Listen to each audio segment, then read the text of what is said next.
Hi guys, ನಮಸ್ತೆ. Welcome back to my YouTube channel. ಒಂದಷ್ಟು items ಎಲ್ಲ ತೊಗೊಬಂದಿದ್ದೆ, ತರಕಾರಿ, ಹಣ್ಣು, ದಿನಸಿ ಐಟಮ್ಸ್ ಎಲ್ಲ ತೊಗೊಬಂದಿದ್ದೆ. ಅದನ್ನೆಲ್ಲ ಎತ್ತಿಟ್ಕೊತಾ ಇದ್ದೀನಿ. ಇದು ಟ್ರೇ ಬಂದು ಆ್ಯಕ್ಚುಲಿ ಲಾಸ್ಟ್ ಟೈಮ್ ಬೆಂಗಳೂರಿಗೆ ಹೋಗಿದ್ನಲ್ಲ, ಆವಾಗ ಡಿಮಾರ್ಟಲ್ಲಿ ತೊಗೊಂಡೆ. ಸೆಟ್ ಆಫ್ 3 ಇತ್ತು, 170 ರುಪೀಸ್ ಅಷ್ಟೇ ಅದಕ್ಕೆ. ಬಟ್ ಕ್ವಾಲಿಟಿ ಎಷ್ಟಿತ್ತು, ಚೆನ್ನಾಗಿದೆ, ಗಟ್ಟಿಯಾಗಿದೆ. ಇಲ್ಲೇ ನಾನು ಲೋಕಲಲ್ಲಿ ಒಂದು ಇದಕ್ಕಿಂತ ಚಿಕ್ಕ ಟ್ರೇ ಆಯಿತಾ ತೊಗೊಂಡಿದ್ದೆ, ಅದಕ್ಕೆ 99 ರುಪೀಸು. ಅದು ಕಂಪೇರ್ ಮಾಡಿದ್ರೆ ನಿಜ ಇಲ್ಲಿ ಎಷ್ಟೊಂದು ದುಡ್ಡು ಇಷ್ಟೊಂದು ಒಂದು ಚಿಕ್ಕ ಟ್ರೇಗೆ 99 ರುಪೀಸ್ ಕೊಟ್ಬಿಟ್ನ ನಾನು ಅಂತ ಅನ್ನಿಸ್ತಿತ್ತು. ಇದು ಸೈಜ್ ಚಿಕ್ಕದಾಗಿದೆ, ಅಂದರೆ ಏನು ಹೈಟ್ ಬೈ ಹೈಟ್ ಇದೆ. ಹೆಂಗಿರೋದು ಗೊತ್ತಾಗಲಿಲ್ಲ, ಅದಕ್ಕೆ ಹಂಗೆ ಹೇಳ್ಬಿಟ್ಟೆ. ಸೊ ಫ್ರೂಟ್ಸು ಎಲ್ಲ ತೊಗೊಬಂದಿದ್ದೆ. ಒಂದು ಮಾವಿನಕಾಯಿ ಬಂದಿದೆ ಇವಾಗ, ಆಯಿತಾ. ಅದು ಕೇಳಿದ್ರೆ ಒಂದಕ್ಕೇ 60 ರೂಪಾಯಿ. ಅದ್ರ ರೇಟೆಲ್ಲ ಕೇಳಿಬಿಟ್ರೆ ಅದನ್ನು ತಿನ್ನಬೇಕು ಅನ್ನೋ ಆಸೆನೇ ಹೊರ್ಟೋಗ್ಬಿಡುತ್ತೆ. ಅದಕ್ಕೆ ಮಾವಿನಕಾಯಿ ತೊಗೊಳ್ಳಿಲ್ಲ. ಸೀಬೆಕಾಯಿ ಮತ್ತು ಸೀತಾಫಲ ತಿಂದು ಅದು ಎಷ್ಟು ಕಾಲ ಆಗ್ಬಿಟ್ಟಿದ್ಯೋ, ಅದಕ್ಕೆ ಅದನ್ನು ತಿನ್ನಬೇಕು ಅಂತ ಆಸೆ ಆಯಿತು. ಹಾಗಾಗಿ ಅದನ್ನು ತೊಗೊಬಂದೆ. ಮತ್ತು ಕೊತ್ತಂಬರಿ ಸೊಪ್ಪೆಲ್ಲ ಬೇರೆಲ್ಲ ತೆಗೆದು, ನಾನು ಒಂದೊಂದೇ ಗಿಡ ಬಿಡಿಸ್ಕೊಂಡು ಕೂತ್ಕೊಳ್ಳಲ್ಲ, ಸುಮ್ಮನೆ ಟೈಮ್ ಆಗುತ್ತೆ ಅಂತ ಅಂದ್ಬಿಟ್ಟು ಅದಕ್ಕೆ ನಾನೇನು ಮಾಡ್ತೀನಿ, ಚಾಕು ತೊಗೊಂಡು ಬೇರು ಏನಿರುತ್ತೆ ಅದನ್ನು ಕಟ್ ಮಾಡಿಬಿಟ್ಟು ಎತ್ತಿಟ್ಕೊಂಡ್ಬಿಡ್ತೀನಿ. ಮತ್ತು ಮೆಣಸಿಕಾಯ್ದು ಎಲ್ಲ ಹಿಂದ್ಗಡೆ ತೊಟ್ಟೆಲ್ಲ ಬಿಡಿಸಿ ಎಲ್ಲದು ರೆಡಿ ಮಾಡಿ ಇಟ್ಕೊತಾ ಇದ್ದೆ. ನಾನು ಯಾವಾಗಲೂ ತೊಟ್ಟು ಬಿಡಿಸಿ ಇಟ್ಕೊಂಡ್ಬಿಡ್ತೀನಿ. ಆಲ್ಮೋಸ್ಟ್ ಬೇರೆಯವರು ಹಾಗೆ ಮಾಡ್ತಾರೆ ಅಂತ ಅನಿಸುತ್ತೆ.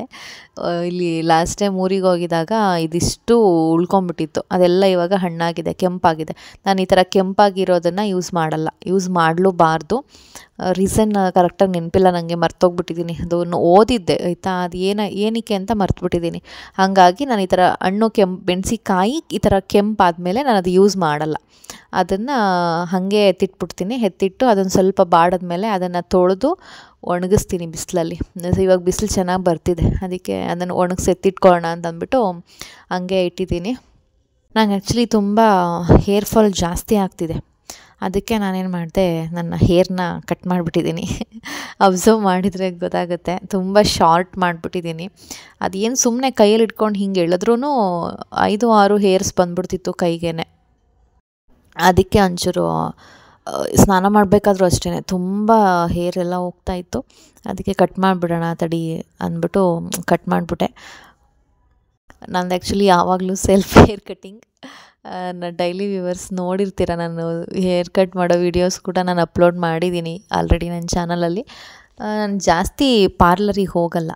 ಹೇರ್ ಕಟ್ಟಿಂಗ್ ಕೂಡ ಇಷ್ಟು ವರ್ಷದಲ್ಲಿ ನಾನು ಒಂದೇ ಸಲ ಅನಿಸುತ್ತೆ 2 ಸಲ, ಇಷ್ಟು ವರ್ಷಕ್ಕೆ 2 ಸಲ ನಾನು ಪಾರ್ಲರಿಗೆ ಹೋಗಿ ಹೇರ್ ಕಟ್ ಮಾಡಿಸ್ಕೊಂಡಿರೋದು. ಸೊ ಮನೇಲೇ ನನಗೆ ಮಾಡ್ಕೋಬೇಕು ಅಂತ ಅಂದಾಗ ಸ್ವಲ್ಪ ಹೇರು ಬೆಳೀತಾ ಇಲ್ಲ. ನನಗೆ ಒಂದು ಲೆವೆಲ್ ತನಕ ಬೆಳೆಯುತ್ತೆ, ಅದರ ಮೇಲೆ ಏನೇ ಆದರೂ ಕೂದಲು ಬೆಳೆಯಲ್ಲ. ನನಗೇನು ಇಷ್ಟ ಗೊತ್ತಾ, ಇದ್ದರೆ ಹೇರು ಚಿಕ್ಕದಾಗಿರಬೇಕು, ಇಲ್ಲ ತುಂಬ ದೊಡ್ಡದಾಗಿರಬೇಕು, ಅದೆರಡೂ ಇಲ್ಲ. ಅದಕ್ಕೆ ಕಟ್ ಮಾಡಿಬಿಡ್ತೀನಿ. ಮತ್ತು ಇದು next day morning video. Pulao ಮಾಡೋಣ ಅಂತಂದ್ಬಿಟ್ಟು ಎಲ್ಲ ರೆಡಿ ಮಾಡ್ಕೊಂಡಿದ್ದೆ. ಬಟ್ ಸೊಪ್ಪು ಸಿಗಲಿಲ್ಲ, ಇನ್ನೂ ಬಂದಿಲ್ಲ ಮಾರ್ಕೆಟಿಗೆ ಅಂದರು. ಸೊ ಹಾಗಾಗಿ ಮನೆ ಮುಂದೆ ಇಲ್ಲೇ ಗಿಡ ಹಾಕಿದ್ನೆಲ್ಲ ಒಂದಷ್ಟು ಬಿಟ್ಟಿತ್ತು, ಸ್ವಲ್ಪ ಮಾತ್ರ ಸಿಕ್ತು. ಅದನ್ನೇ ನಾನು ಈ ಥರ ಯಾವಾಗಲೂ ಉಳ್ಕೊಂಬಿಡುತ್ತಲ್ಲ ಸೊಪ್ಪು, ಅದನ್ನು ಈ ಥರ ಹಾಕ್ಬಿಡ್ತೀನಿ ಕಡ್ಡಿನ. ಸೊ ಅದು ಚಿಗುರ್ಕೊಂಡಿರುತ್ತೆ. ನನಗೆ ಯಾವಾಗ ಸೊಪ್ಪು ಸಿಗಲ್ಲ ಆ ಟೈಮ್ಗೆ ಕಿತ್ಕೊಂಡು ಅದನ್ನು ಯೂಸ್ ಮಾಡ್ಕೊತೀನಿ. ಮತ್ತು ನಾನು ಮೀಶೋಯಿಂದ ಒಂದು ಮೆಹಂದಿದು ಸ್ಟಿಕ್ಕರ್ನ ಬುಕ್ ಮಾಡಿದ್ದೆ. ಅದನ್ನು ಓಪನ್ ಮಾಡ್ತಾಯಿದ್ದೀನಿ, ನೋಡಿ ಹೇಗಿದೆ ಅಂತ. ನಿಮಗೇನಾದರೂ ಯೂಸ್ ಆದರೆ ಬೇಕಿದ್ರೆ ನೀವು ತರಿಸ್ಕೊಳ್ಳಿ. ನಾನು ಲಿಂಕ್ನ ಡಿಸ್ಕ್ರಿಪ್ಷನ್ ಬಾಕ್ಸಲ್ಲಿ ಹಾಕಿರ್ತೀನಿ. ತುಂಬ ಕಮ್ಮಿ ರೇಟ್ ಇದೆ, 2 ಕೈಗೂ ಹಾಕ್ಕೊಬೋದು. ಇಲ್ಲಾಂದರೆ ಒಂದು ಕೈಗೆ ಫ್ರಂಟ್ ಟು ಬ್ಯಾಕು ಹಾಕ್ಕೊಬೋದು. ಇಲ್ಲ ಅಂದರೆ ಬರೀ ಒಂದೊಂದು ಸೈಡ್ ಹಾಕ್ಕೊತೀನಿ ಅಂದರೆ 2 ಕೈಗೂ ಕೂಡ ಹಾಕ್ಕೊಬೋದು. ಯಾರಿಗೆ ಮೆಹಂದಿ ಹಾಕೋದಕ್ಕೆ ಬರಲ್ಲ ಅಂಥವ್ರಿಗಿದು ತುಂಬ ಚೆನ್ನಾಗಿ ಹೆಲ್ಪ್ ಆಗುತ್ತೆ. ಇವಾಗ ನಾವು ಹೊರಗಡೆ ಹೋಗಿ ಹಾಕಿಸ್ಕೊಳ್ಳೋಕ್ಕೂ ಆಗಲ್ಲ, ಅಥವಾ ಹಾಕ್ಕೊಡೋರು ಯಾರೂ ಇಲ್ಲ ಅಂತಂದಾಗ, ಯಾವುದಾದ್ರು ಫಂಕ್ಷನ್ ಇರೋ ಟೈಮಲ್ಲಿ ಈ ಥರ ತರಿಸಿ ಇಟ್ಕೊಂಡ್ಬಿಟ್ಟಿದ್ರೆ, ಇದಂತ ಯಾವಾಗಲೂ ನಾವು ಮನೇಲಿ ಒಂದು ಶೀಟ್ ಹಿಂಗೆ ಇಟ್ಕೊಂಡ್ಬಿಟ್ಟಿದ್ರೆ, ಯಾವಾಗಾದ್ರೂ ನಮ್ಗೆ ಫಂಕ್ಷನ್ ಬಿದ್ದಾಗ ಇದೊಂದು ಶೀಟ್ ಇಟ್ಕೊಂಡ್ಬಿಟ್ಟಿದ್ರೆ ಒಂದು ಕೋನ್ ತರಿಸ್ಕೊಂಡು ಇದನ್ನು ಹಾಕ್ಕೋಬೋದು. ಯಾರನ್ನೂ ಕೇಳೋ ಹಂಗಿಲ್ಲ, ಅಕ್ಕಪಕ್ಕ ಮನೆಯವ್ರನ್ನೋ ಇನ್ಯಾರನ್ನೋ ಅವ್ರನ್ನ ಹಾಕ್ಕೊಡಿ ಕೊಡಿ ಅಂದ್ಕೊಂಡೇನು ಕೇಳೋ ಅಷ್ಟೇ ಇಲ್ಲ. ನೋಡಿ ಹೆಂಗಾಯಿತು ಕಾಲ. ಸೊ ಮಾಡ್ಕೊಬೋದು ನಾವೇ. ನನಗೆ ಆ್ಯಕ್ಚುಲಿ ಬೆರಳದೆಲ್ಲ ತುಂಬ ನೀಟಾಗಿ ಅಡ್ಜಸ್ಟ್ ಆಯಿತು. ಬಟ್ ಕೈದು ಹಾಕ್ಕೋಬೇಕಾದ್ರೆ ಸ್ವಲ್ಪ ಇದು ಮಾಡಿಬಿಟ್ಟ, ಹಾಗಾಗಿ ನೀಟಾಗಿ ಅದು ಕೂರಲಿಲ್ಲ. ಆ್ಯಕ್ಚುಲಿ ಇದು ತುಂಬ ತಾಳ್ಮೆ ಬೇಕಾಯ್ತಾ, ಅದು ಬೆರಳಿಗೆಲ್ಲ ಅಂಟ್ಕೊತಿರುತ್ತೆ. ನೀಟಾಗಿ ನಾವು ಅಡ್ಜಸ್ಟ್ ಮಾಡಬೇಕು ಅದನ್ನು. ಆ್ಯಕ್ಚುಲಿ ನೋಡಿ ಈ ಥರ ಬಂದಿದೆ, ಎಲ್ಲ ರಿಮೂವ್ ಮಾಡಿದ್ಮೇಲೆ ಈ ಥರ ಬಂತು. ನನಗೇನು ಆ್ಯಕ್ಚುಲಿ ಇವಾಗ ಏನೂ ಫಂಕ್ಷನ್ ಇರಲಿಲ್ಲ, ಬಟ್ ಸ್ವಲ್ಪ ಇನ್ಸ್ಟಾಗ್ರಾಮಲ್ಲಿ ಇವಾಗ ಸ್ವಲ್ಪ ಆ್ಯಕ್ಟಿವ್ ಆಗಿರೋಣ ಅಂತ ವೀಡಿಯೋಸ್ ಎಲ್ಲ ಅಪ್ಲೋಡ್ ಮಾಡ್ತಾಯಿದ್ದೀನಿ. ಆ ವೀಡಿಯೋಸ್ ಅಪ್ಲೋಡ್ ಮಾಡೋದಕ್ಕೆ ಅಂತ ನಾನು ತರಿಸ್ಕೊಂಡಿದ್ದೆ ಅಷ್ಟೇ. ಸೊ ಇದು ಅದರ ನೆಕ್ಸ್ಟ್ ಡೇ ವೀಡಿಯೋ. ನಾನು ಅಗಸೆ ಬೀಜನ ಸ್ವಲ್ಪ ಹೇರ್ ಮಾಸ್ಕ್ ಹಾಕ್ಕೊಳ್ಳೋಣ ಅಂತಂದ್ಬಿಟ್ಟು 1.5-2 ಸ್ಪೂನಷ್ಟು ಅಗಸೆ ಬೀಜನ ನೀರಲ್ಲಿ ಒಂದು ದೊಡ್ಡ ಲೋಟದಲ್ಲಿ 1.5 ಲೋಟದಷ್ಟು ನೀರನ್ನು ಹಾಕಿ ಇಲ್ಲಿ ಕುದಿಯೋದಕ್ಕೆ ಅಂತ ಇಟ್ಟಿದ್ದೀನಿ. ಇದು ಆ್ಯಕ್ಚುಲಿ ತುಂಬ ಚೆನ್ನಾಗಿ ಕೂದಲನ್ನ ಸಾಫ್ಟ್ ಮಾಡುತ್ತೆ. ಸೊ ಚೆನ್ನಾಗಿ ಗ್ರೋತ್ ಆಗುತ್ತೆ, ಜೊತೆಗೆ ಕೂದಲು ಹೆಲ್ದಿಯಾಗಿರುತ್ತೆ. ಸೊ ಹೇರ್ ಫಾಲ್ ಎಲ್ಲ ಆಗ್ತಿತ್ತಲ್ಲ, ಹಂಗಾಗಿ ಆಮೇಲೆ ಶಾರ್ಟ್ ಆಗಿತ್ತಲ್ಲ, ಸೊ ಈ ಥರ ಟೈಮ್ ಇದ್ದಾಗ ಅಪ್ಲೈ ಮಾಡ್ಬೋದು. ಸೊ ಅದಕ್ಕೆ ಹಾಕ್ಕೊಳ್ಳೋಣ ಅಂದ್ಬಿಟ್ಟು, ಇದು ಆ್ಯಕ್ಚುಲಿ ಹೆಂಗೆ ಅಂದರೆ ಸ್ವಲ್ಪ ನೀರು ಥರನೇ ಇದೆ ಅಂದಾಗಲೇ ಇದನ್ನು ಸೋಸ್ಕೊಂಬಿಡ್ಬೇಕು. ತುಂಬ ತಡಿ ಇನ್ನೂ ಜೆಲ್ಲಿ ಥರ ಆಗಿಲ್ಲ ಅಂತ ಬಿಟ್ಟರೆ ಫುಲ್ಲು ಗಟ್ಟಿ ಆಗಿಬಿಡುತ್ತೆ. ಆ ಥರ ಗಟ್ಟಿ ಆದಾಗ ಮತ್ತೆ ಇನ್ನೊಂದು ಲೋಟ ನೀರು ಹಾಕ್ಕೊಂಡು ಕುದಿಸ್ಕೊಂಡ್ರೆ ಅದು ಸರಿ ಹೋಗುತ್ತೆ. ಸೊ ಒಂದು ತೆಳುವಾಗಿರೋ ಅಂಥ ಒಂದು ಕಾಟನ್ ಬಟ್ಟೆನ ಇಲ್ಲಿ ಇಟ್ಕೊಂಡಿದ್ದೀನಿ, ಅದು ಬೀಜ ಎಲ್ಲ ರಿಮೂವ್ ಮಾಡ್ಕೊಳ್ಳೋದಕ್ಕೆ ಅಂತ. ಅಟ್ಲೀಸ್ಟ್ ಇದನ್ನಾದರೂ ರೆಗ್ಯುಲರಾಗಿ ಮಾಡಬೇಕು. ಎಲ್ಲ ಗೊತ್ತು, ಎಲ್ಲ ಮಾಡ್ತೀನಿ, ಬಟ್ ಯಾವುದನ್ನು ರೆಗ್ಯುಲರಾಗಿ ಮಾಡಲ್ಲ, ಅದು ನನ್ನ ಪ್ರಾಬ್ಲಮ್. ಸೊ ಪುನರ್ವೊಂದೇ ನನಗೆ ಆಗೋಗ್ಬಿಡುತ್ತೆ ದಿನದಲ್ಲಿ. ಜೊತೆಗೆ ಇದ್ರದ್ದೆಲ್ಲ ಮಾಡ್ಕೋಬೇಕು ಅಂದಾಗ ಒಂದೊಂದು ಸಲ ಹೋಗತ್ಲಾಗ ಇದ್ದಂಗಿರುತ್ತೆ, ಯಾರು ಇದನ್ನೆಲ್ಲ ಮಾಡ್ಕೊಂಡು ಕೂತ್ಕೊಳ್ಳೋರು ಅನ್ನಿಸ್ಬಿಡುತ್ತೆ. ಸೊ ನೋಡೋಣ, ಅಟ್ಲೀಸ್ಟ್ ವೀಕ್ಲಿ ಒನ್ಸಾದರೂ ಇದನ್ನು ಅಪ್ಲೈ ಮಾಡಬೇಕು ಅಂತ ಅಂದ್ಕೊಂಡಿದ್ದೀನಿ. ಇನ್ನು ಚಳಿಗಾಲ ಬಂದರೆ ಇದೆಲ್ಲ ನಾನು ಖಂಡಿತ ಮಾಡಲ್ಲ. ಹಂಗೊಂಚೂರು ಕುಳು ಅಂತ ಒಂಚೂರು ಟಚ್ ಆಗಿಬಿಟ್ರೂ ಇರಿಟೇಟ್ ಆಗಿಬಿಡುತ್ತೆ. ಇನ್ನೇನು ಚಳಿ ಸ್ಟಾರ್ಟ್ ಆಗುತ್ತೆ, ಅದಕ್ಕೆ ಚಳಿ ಸ್ಟಾರ್ಟ್ ಆಗೋ ತನಕ ನೋಡೋಣ, ಒಂದು 2-3 ಸಲ ಮಧ್ಯೆ ಒಂಚೂರು ಮಾಡ್ಕೊಳ್ಳೋಣ ಅಂತಂದ್ಬಿಟ್ಟು ಇವತ್ತು ಮನ್ಸು ಮಾಡಿದೆ. ಸೊ ಈ ಥರ ಹೀಗೆ ಇಟ್ಕೊಂಡ್ರೆ ಅದು ನೀಟಾಗಿ ಫುಲ್ ಜೆಲ್ಲಿ ಥರ ಇರುತ್ತೆ. ಸ್ವಲ್ಪ ಬಿಸಿ ಇರುತ್ತೆ, ಬಿಸಿನಲ್ಲಿ ಹಾಕ್ಕೊಳಕ್ಕೆ ಹೋಗಬಾರ್ದು, ಸ್ವಲ್ಪ ಹೊತ್ತು ಬಿಟ್ಟರೆ ತಣ್ಣಗಾಗುತ್ತೆ. ಸೊ ಫೈನಲಾಗಿ ನೋಡಿ ಈ ಥರ ಇಷ್ಟು ಸಿಕ್ಕಿದೆ ನನಗೆ, ನನ್ನ ಕೂದಲಿಗೆ ಇಷ್ಟು ಕರೆಕ್ಟಾಗಿದೆ. ಸೊ ನಿಮ್ಮ ಕೂದಲಿನ ಮೆಜರ್ಮೆಂಟ್ನ ನೀವು ನೋಡಿಕೊಂಡು ಅದೆಲ್ಲ ಅಪ್ಲೈ ಮಾಡಿಕೊಂಡು ಮತ್ತೆ ವಿಡಿಯೋ ಕಂಟಿನ್ಯೂ ಮಾಡೋಕ್ಕಾಗಲಿಲ್ಲ. ಸೊ ಹಂಗಾಗಿ ಸ್ನಾನ ಮಾಡಿಬಿಟ್ಟು ಆಮೇಲೆ ವಿಡಿಯೋ ಕಂಟಿನ್ಯೂ ಮಾಡ್ತಾಯಿದ್ದೀನಿ. ನೋಡಿ ಎಷ್ಟು ಸಾಫ್ಟಾಗಿದೆ ಕೂದಲು, ನಂದು ಇಷ್ಟು ಸಾಫ್ಟ್ ಇಲ್ಲ ಆ್ಯಕ್ಚುಲಿ. ಅದು ಅಪ್ಲೈ ಮಾಡಿದ್ದಕ್ಕೆ ಇವತ್ತು ಇಷ್ಟು ಚೆನ್ನಾಗಿದೆ. ಬಟ್ ರೆಗ್ಯುಲರಾಗಿ ಮಾಡ್ಕೊಂಡು ಹೋದರೆ ರಿಸಲ್ಟ್ ಸಖತ್ತಾಗಿರುತ್ತೆ. ಹೇರ್ ಫಾಲ್ ಕಂಟ್ರೋಲ್ ಆಗುತ್ತೆ, ಹೇರ್ ಚೆನ್ನಾಗಿ ಗ್ರೋ ಆಗುತ್ತೆ.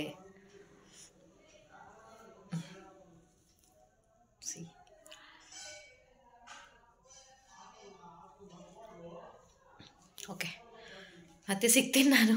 ಒಂದು ಸ್ವಲ್ಪ ವೀಡಿಯೋಸ್ ಎಲ್ಲ ಮಾಡೋದಿದೆ, ಅದೆಲ್ಲ ಮಾಡಿಬಿಟ್ಟು ಮತ್ತೆ ನಾನು ಸಿಗ್ತೀನಿ. ಕೆಲವ್ರು ನನಗೆ ಕಮೆಂಟ್ ಬಾಕ್ಸಲ್ಲಿ ಕಮೆಂಟ್ ಮಾಡಿ ಕೇಳ್ತಾ ಇದ್ರಿ, ಪುನರ್ವಂಗೆ ನೀವು ಯಾವ ಥರ ಹೇಳ್ಕೊಡ್ತಾ ಇದ್ದೀರಾ ಅಂತ. ನಿಮಗೆ ತೋರಿಸ್ತೀನಿ ನಾನು, ನಿಮಗೆ ಅವ್ನಿಗೆ ಏನೇನು ಹೇಳ್ಕೊಡ್ತೀನಿ ನಾನು ಅಂತ. ಫಸ್ಟು ಸ್ಟಾರ್ಟಿಂಗಿಂದ ಹೆಂಗೆ ಶುರು ಮಾಡಿದೆ ನಾನು ಅದನ್ನು ಹೇಳ್ಕೊಡ್ತೀನಿ. ಒಂದಷ್ಟು ಬುಕ್ಸ್ ಇಲ್ಲ ಆ್ಯಕ್ಚುಲಿ, ನಾನು ಫಸ್ಟು ತರಿಸ್ಕೊಂಡಿದ್ದು ಮೀಶೋಯಿಂದ ಇದಿಷ್ಟು ಬುಕ್ಸ್ನ ತರಿಸ್ಕೊಂಡಿದ್ದೆ. ಅಲ್ಲಿ ಸ್ವಲ್ಪ ರೂಮಲ್ಲೊಂದಷ್ಟು ಇದೆಲ್ಲ ಇಟ್ಟಿದ್ದಾನೆ. ಸದ್ಯಕ್ಕೆ ಇದೊಂದು 2 ಬುಕ್ಸ್ ತೋರಿಸ್ತೀನಿ ನಾನು.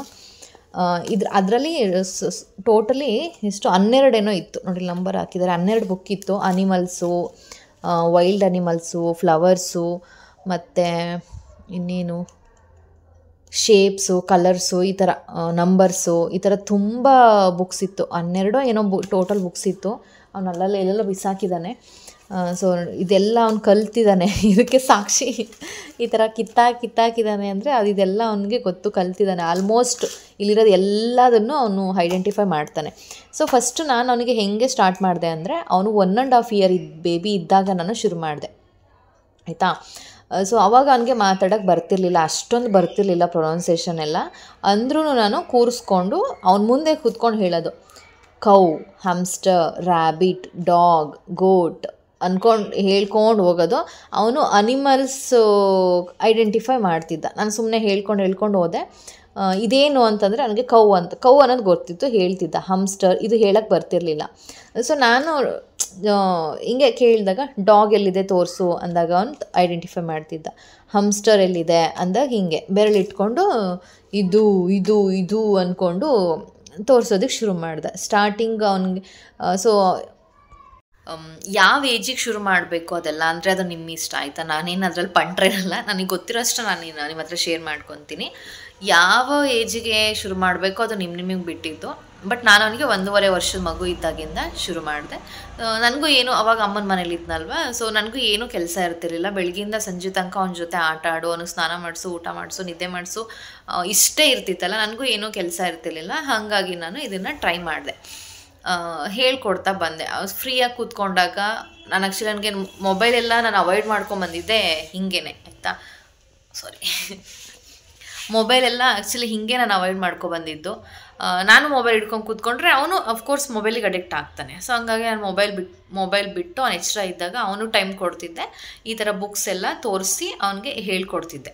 ಸೊ ಫಸ್ಟು ನಾನು ಇದನ್ನು ಟ್ರೈ ಮಾಡಿದೆ. ನೆಕ್ಸ್ಟು ಅವಾಗ ಏನಾಯಿತು, ಅವನಿಗೆ ಅದು ಸ್ವಲ್ಪ ಬೋರಿಂಗ್ ಅನ್ನಿಸ್ತು. ಈಗ ನೋಡಿದ್ದೇ ಪಿಕ್ಚರ್ ನೋಡಿ ಅವನಿಗೆ ಬೋರಿಂಗ್ ಅನ್ನಿಸ್ತು. ಸೊ ಅದಾದಮೇಲೆ ನಾನು ಈ ಬುಕ್ನ ತರಿಸ್ಕೊಟ್ಟೆ. ನೋಡಿ ಇದು ಆ್ಯಕ್ಚುಲಿ ನೋಡಿ ಇದು ಆನ್ ಬಟನ್, ಬಟ್ ಶೆಲ್ಲೆಲ್ಲ ಹೋಗಿದೆ, ಶೆಲ್ ಖಾಲಿಯಾಗಿದೆ. 3 ಶೆಲ್ ಬೇಕಾಗತ್ತೆ ಆ್ಯಕ್ಚುಲಿ ಇದಕ್ಕೆ. ಶೆಲ್ ಅವ್ರು ಕೊಟ್ಟಿರಲ್ಲ, ನಾವೇ ಹಾಕ್ಕೋಬೇಕು. ಇದರಲ್ಲಿ ABCD ಇದೆ, ನಂಬರ್ಸು, ಫ್ರೂಟ್ಸು, ಅನಿಮಲ್ಸು, ವೆಹಿಕಲ್ಸು, ಈ ಥರ ಎಲ್ಲ ಇದರಲ್ಲಿದೆ ಆಯಿತಾ. ಸೊ ಈ ಬುಕ್ನ ಅವನಿಗೆ ತರಿಸ್ಕೊಟ್ಟೆ. ಇದೇನಂದರೆ ಇದನ್ನು ಪ್ರೆಸ್ ಮಾಡಿಬಿಟ್ಟು ಈ ಇದು ಪ್ರೆಸ್ ಮಾಡಿಬಿಟ್ಟು ಇದು ಯಾವ ಲೆಟರ್ ಮೇಲೆ ಪ್ರೆಸ್ ಮಾಡ್ತೀವಿ ಇದು ಪ್ರೊನೌನ್ಸಿಯೇಷನ್ ಬರುತ್ತೆ. ಶೆಲ್ ಇಲ್ದಿರೋದ್ರಿಂದ ಇದು ಏನು ವರ್ಕ್ ಆಗ್ತಿಲ್ಲ. ABC ಅಂತ ಹೇಳುತ್ತೆ. ಇದು ಅಷ್ಟೇ 0, 1, 2 ಅಂತ ಹೇಳುತ್ತೆ. ಇದು ಪ್ರತಿ ಪೇಜಲ್ಲಿ ಅಷ್ಟೇ. ಇದೇನು ಫ್ರೂಟ್ಸ್ ಇದೆಯಲ್ಲ, ಇದು ನೇಮ್ಸ್ ಎಲ್ಲ ಇದು ಪ್ರೊನೌನ್ಸಿಯೇಷನ್ ಮಾಡುತ್ತೆ. ಗ್ರೇಪ್ಸ್, ಬನಾನಾ, ಚೆರ್ರಿ, ಯಾವುದ್ರ ಮೇಲೆ ನಾವು ಹಿಂಗೆ ಪ್ರೆಸ್ ಮಾಡ್ತೀವಿ ಅದು ಪ್ಲೇ ಆಗ್ತಿತ್ತು. ಮತ್ತು ಇಲ್ಲಿ ಸೌಂಡ್ ಕಡಿಮೆ ಮಾಡ್ಕೊಳ್ಳೋದು, ಜಾಸ್ತಿ ಮಾಡ್ಕೊಳ್ಳೋದು ಅದು ಕೂಡ ಇಲ್ಲಿದೆ. ಸೊ ಈ ಬುಕ್ಸ್ನ ತರಿಸ್ಕೊಟ್ಟೆ. ಅವನು ತುಂಬ ಚೆನ್ನಾಗಿ ಎಂಜಾಯ್ ಮಾಡ್ತಿದ್ದ. ಅದು ಇಲ್ಲಿಗೆ ಬಂದಮೇಲೆ ಆ್ಯಕ್ಚುಲಿ ಅಜ್ಜಂಪುರದ ಮನೆಗೆ ನಾವು ಶಿಫ್ಟ್ ಆದ್ವಲ್ಲ, ಆವಾಗ ಇದನ್ನು ತರಿಸ್ಕೊಟ್ಟಿದ್ದು. ಅವನಿಗೆ ಈ ಬುಕ್ಸಲ್ಲಿ ಇಂಟ್ರೆಸ್ಟ್ ಹೋಯಿತು. ನೋಡಿದ್ದೆ ಎಷ್ಟು ನೋಡ್ತಾನೆ. ಸೊ ಹಂಗಾಗಿ ಇಂಟ್ರೆಸ್ಟ್ ಹೋಯಿತು. ಇದನ್ನು ಮುಟ್ಟೋದೇ ಬಿಟ್ಬಿಟ್ಟ ಅವನು. ಇಷ್ಟಪಡ್ತಿರ್ಲಿಲ್ಲ. ಸೊ ನಾನು ಫೋರ್ಸ್ ಮಾಡಲಿಲ್ಲ. ಯಾರಿಗೂ ದಯವಿಟ್ಟು ಮಕ್ಕಳಿಗೆ ಫೋರ್ಸ್ ಮಾಡಲೇಬೇಡಿ ಆಯಿತಾ. ಸೊ ಆಮೇಲಿಂದ ಒಂದಷ್ಟು ABCD ಎಲ್ಲ ಇದೆ, ಎಲ್ಲ ಮೆಸ್ಸಪ್ ಆಗಿದೆ. ABCD ಇದನ್ನು ತರಿಸಿದ್ದೆ, ಅಲ್ಲಿ ಊರಲ್ಲಿದ್ದಾಗಲೇ ತರಿಸಿದ್ದೆ ಆ್ಯಕ್ಚುಲಿ. ಇದನ್ನು Z ಅಂತ ಹೇಳ್ಕೊಡೋದು ಮಧ್ಯೆ ನಾನು ಒಂದು ಕಡೆಯಿಂದ ABCD ಹಿಂಗೆ ಹೇಳ್ಕೊಟ್ಟೇ ಇಲ್ಲ ನಾನು ಅವನಿಗೆ. ಸೊ ಯಾವುದು ಸಿಗುತ್ತೆ ಇದೇನು ಅಂತ ಹೇಳಿದ್ರೆ ಹೇಳ್ತಿದ್ದ ಅವನು. ಇದು T, ಇದು Z ಅಂತ ಹೇಳ್ಕೊಟ್ರೆ ಅವನು ಡೇ ಬೈ ಡೇ ಒಂದೊಂದು ಲೆಟರ್ ಐಡೆಂಟಿಫೈ ಮಾಡೋಕ್ಕೆ ಶುರು ಹೋಗ್ತಾ ಫುಲ್ಲು ABCDನಲ್ಲಿ A to Z ಯಾವುದೇ ಲೆಟರ್ನ ತೋರಿಸಿದ್ರು ಅವನು ಐಡೆಂಟಿಫೈ ಮಾಡ್ತಿದ್ದ. ಇದೆಲ್ಲ ಒಂದು ದಿನದಲ್ಲಿ, ಒಂದು ವಾರದಲ್ಲಿ ಆಗೋ ಅಂಥದ್ದಲ್ಲ. ಇದು 15 ದಿನ, 20 ದಿನ, ಒಂದು ತಿಂಗಳ ತನಕ ಕೂಡ ಟೈಮ್ ತಗೊಳುತ್ತೆ.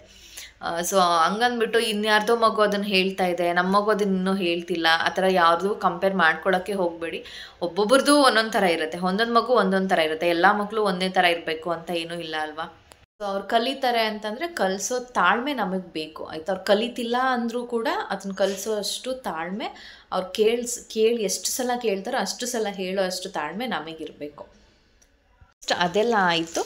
ನಾನು ಆಮೇಲೆ ಏನು ಮಾಡಿದೆ, ಈ pre-KG ಬುಕ್ಸ್ನ ಈಗ ಕೊಟ್ಟಿದ್ದೀನಿ ಅವನಿಗೆ. ಇದು